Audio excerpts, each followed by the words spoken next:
Stephen Stallone here for Strat TV. We are joined by Bamz at Native Instruments. How's it going? All good. How are you?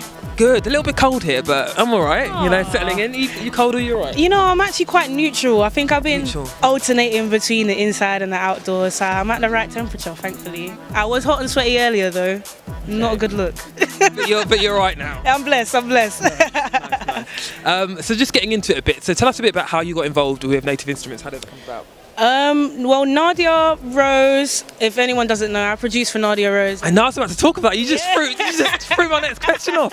But go on. It's part of the question, really. It's part of the answer. Yeah. She had a show in Berlin around a year and a half ago, and someone from Native Instruments actually saw us perform, and at some point last year they reached out to me. I didn't believe the email was real because at that point no one ever emailed that email account. So I was thinking, what's all this about? Yeah. So you're more or less like, I'd say, a Rinse FM pioneer. I mean, 10 years, pretty long time. I mean, you've been doing it for a long time, and also alongside that, I wanted to find out a bit more about you as an artist. Like, what's on your playlist? What's on your Spotify? What can we find you listening to?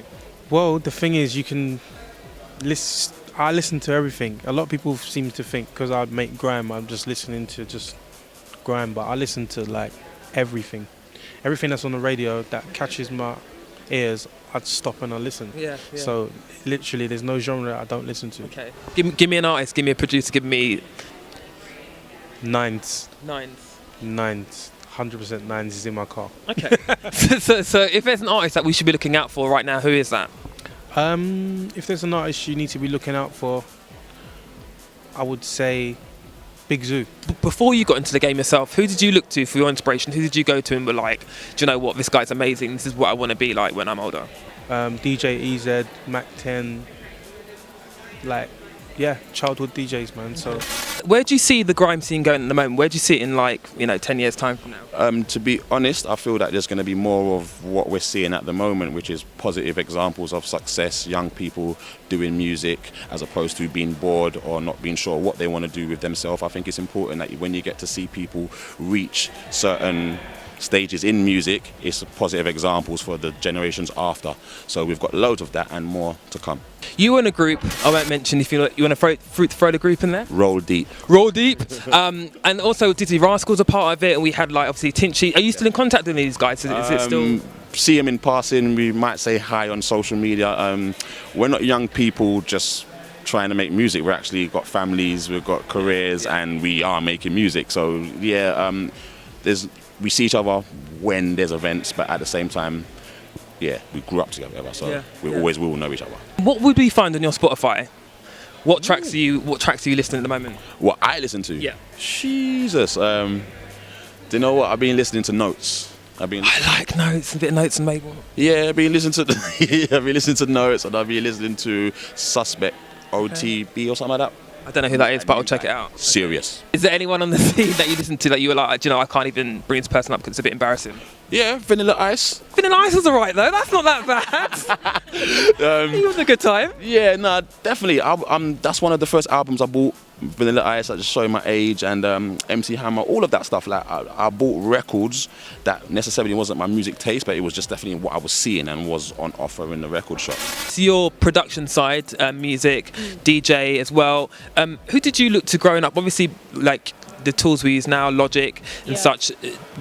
Who did you look to go, do you know what, I want to be? I think generally, like I said, I came from a background where I started beatboxing, and I think there was one track by Aaaliyah produced by Timberland.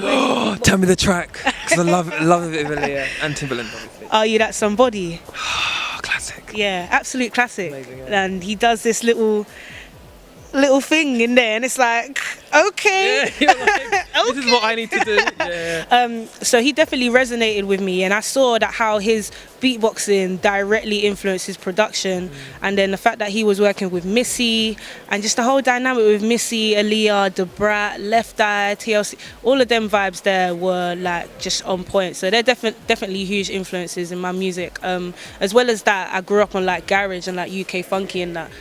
So that's my vibe. So like people like Dennis Ferreira, DJ Gregory, they're just wavy. Classics. Yeah, like classic funky house tunes with bounce. You can tell that there's cultural influence from Africa, Spain, Portugal, and yeah, like it was those kind of things that I knew were separating me from like what I normally hear and then what I want to hear and what I want to create, and it just kind of eggs me on to like want to make them kind of sounds. Yo, right now this is Flowdan.